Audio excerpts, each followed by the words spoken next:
12वें प्रकरण का 7वां सूत्र है।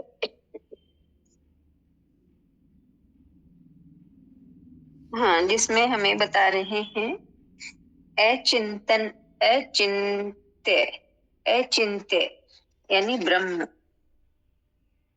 अचिंत्य का चिंतन करता हुआ भी वह पुरुष चिंता को ही भजता है। यानी उस ब्रह्म का चिंतन करता हुआ भी वह पुरुष चिंता को ही भजता है।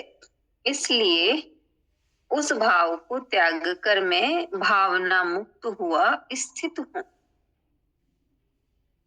बता रहे हैं इसमें कृष्ण की गीता साधक के लिए दिया गया उपदेश है, किंतु ये अष्टावक्र गीता सिद्ध अवस्था की अनुभूति का वर्णन है। यानी जो सिद्ध अवस्था में पहुंच गया उसे कैसा अनुभव हुआ उसका वर्णन है अष्टावक्र गीता। इसमें उपदेश नहीं है बल्कि यह कसौटी है जिस पर किसी भी आत्मज्ञानी को कसकर परखा जा सकता है। जिसे ऐसा अनुभव हुआ है वही ज्ञानी है। इस संसार में अनेक व्यक्ति अपने को सिद्ध महात्मा, ज्ञानी, तीर्थंकर, पैगंबर, ईश्वर पुत्र, भगवान, संत आदि कहते हैं। उन सबको अष्टावक्र गीता की इस कसौटी पर परखा जा सकता है।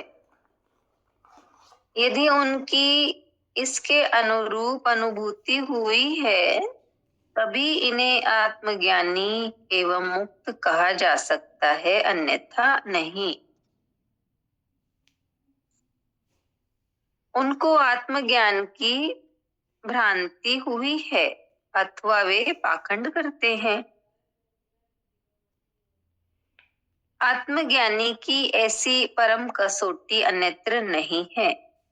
ये न धारणा मात्र है न सिद्धांत।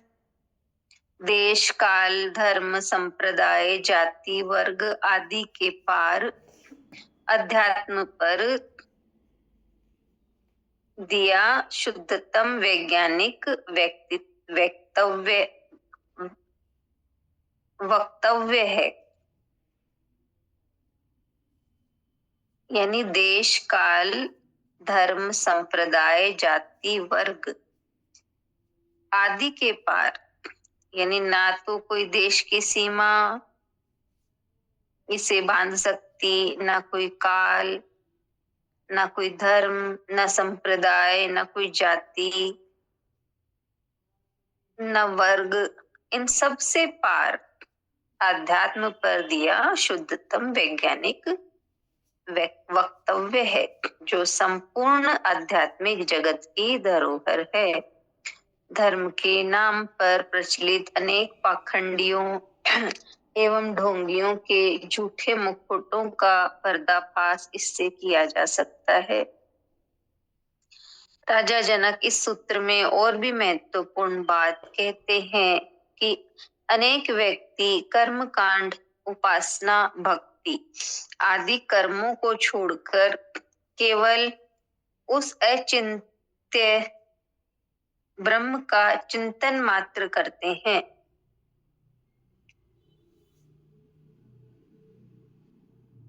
ये समझते हैं कि परमात्मा के चिंतन से, ब्रह्म के चिंतन से ही उन्हें मुक्ति मिलेगी। जनक कहते हैं कि ये भी ब्रह्म है। पहले तो ब्रह्म निराकार है, उसका चिंतन हो ही नहीं सकता। फिर चिंतन की भी उसे चिंता होती है कि आज चिंतन नहीं किया, आज ध्यान नहीं किया, आज समाधि नहीं लगाई। इस प्रकार इस चिंतन में भी कर्ता भाव मैं लगा रहता है। अतः ऐसा चिंतन करने वाला व्यक्ति ब्रह्म को नहीं चिंता को ही भजता है।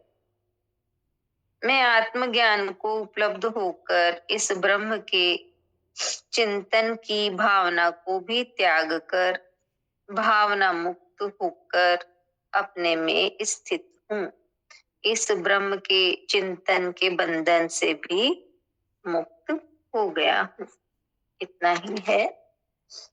सूत्र 7वां सूत्र बताया हमें कि जनक जी अष्टावक्र जी बता रहे हैं कि जो अचिंत्य यानी ब्रह्म, जिसका ब्रह्म का चिंतन करता हुआ भी जो पुरुष चिंता को ही भजता है, तो उस भाव को त्याग कर मैं भावना मुक्त हुआ स्थित हूँ। यानी इसमें हमें यही बताया गया है कि जो व्यक्ति ब्रह्म का चिंतन करता है लेकिन फिर भी चिंता करता है कि आज तो मैंने चिंतन नहीं किया, आज तो मैंने साधना नहीं की, समाधि नहीं लगाई, तो इस प्रकार के चिंतन में भी कहा मैं का भाव रहता है। तो ऐसा चिंतन करने वाला व्यक्ति ब्रह्म को नहीं, चिंता को भजता है। इसलिए कहा कि जनक जी कह रहे हैं कि मैं आत्मज्ञान को उपलब्ध हो गया, तो इसलिए इस ब्रह्म की चिंतन के भाव को छोड़कर अपने में स्थित हूँ। ब्रह्म का चिंतन भी हमें बंधन में डालता है। तो इस तरह से ये बताया हमें बहुत सुंदर से। कृष्ण की गीता साधक के लिए उपदेश है, लेकिन अष्टावक्र जो गीता है ये अनुभव है, उपदेश नहीं है। इसमें आत्मज्ञानी के अनुभव है। उन्होंने जो आत्मज्ञानी है, सिद्ध अवस्था की अनुभूति है, यानी जिसने सिद्ध अवस्था प्राप्त कर ली उन्हें कैसा अनुभव होता है इसकी अनुभूति है इस गीता में।